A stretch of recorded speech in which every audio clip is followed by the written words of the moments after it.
Hey everybody, welcome to Crack Pack Tuesday number 107 on the Mana Leak. I'm John as always, and we've got another pack of Amonkhet here. We don't have too many weeks. I'm pretty sure we're well past the halfway point before we're going to get into Hour of Devastation. But let's open up this pack of Amonkhet, see what's in it, and see what we would take. Pack one, pick one if this was a draft.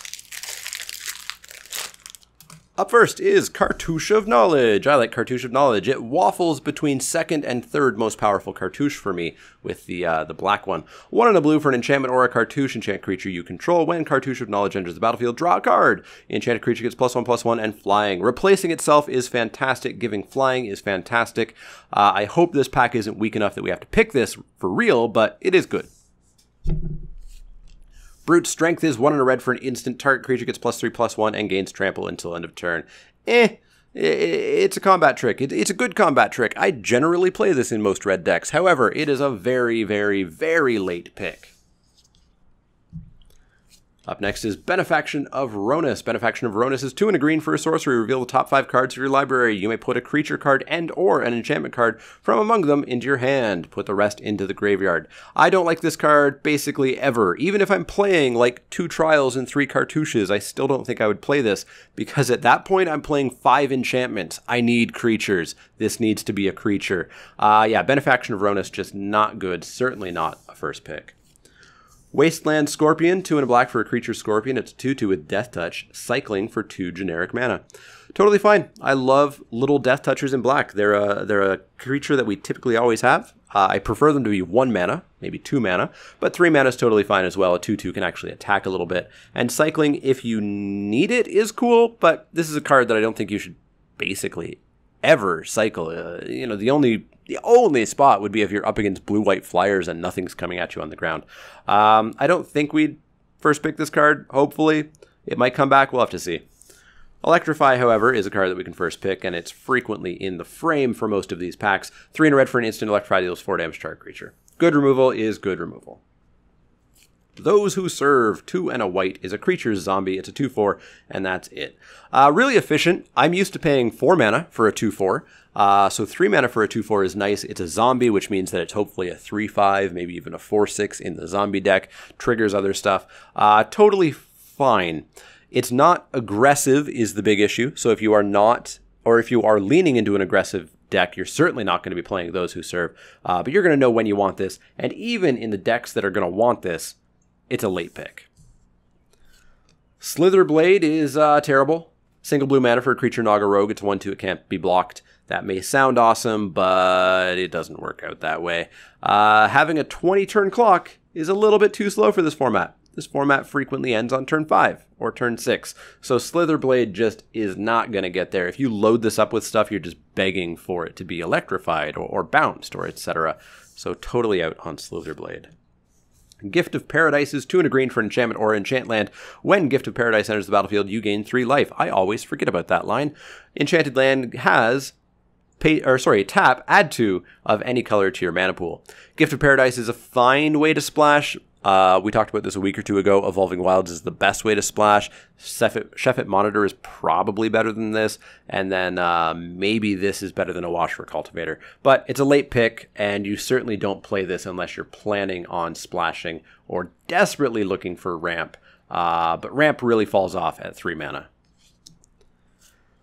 Tawkrop Elite is our final common, meaning we have a foil in this pack. Tawkrop Elite is 3 and a white for a creature bird warrior to 2/2. It flies, and you can exert it as it attacks, and when you do, creatures you control get +1/+1 until end of turn. Tawkrop Elite is real good.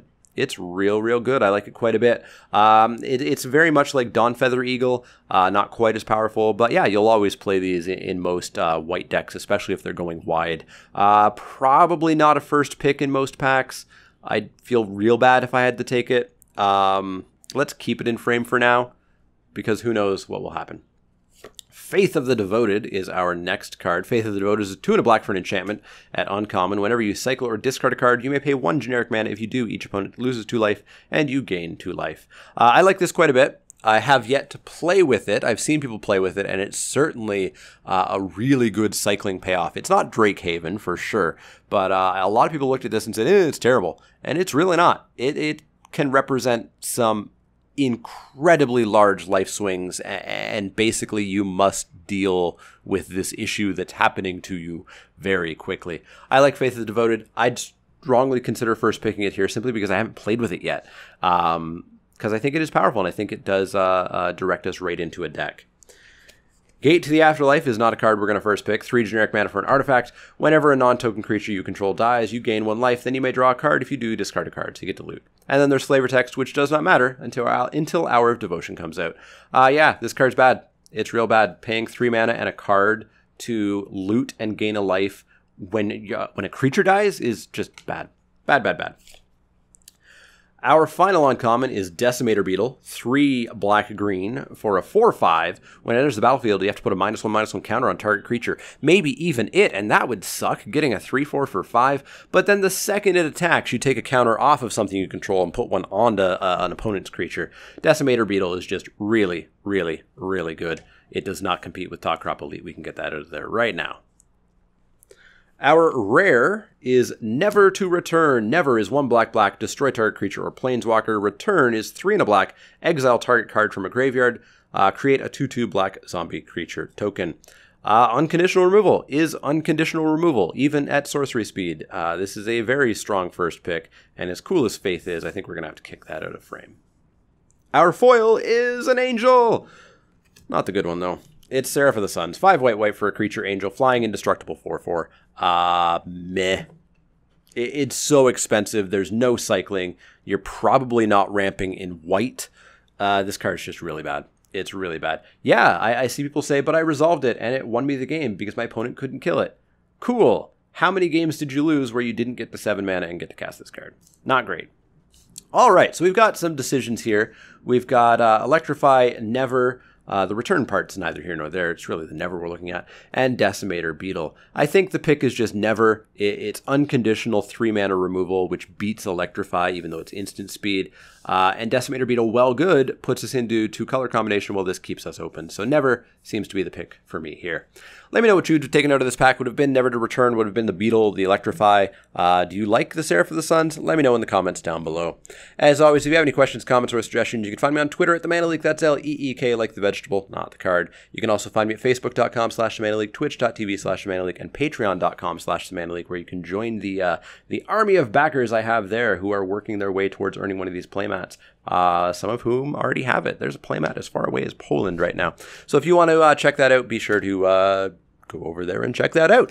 If you do have any questions, comments, or suggestions, let me know. Otherwise, see y'all next time.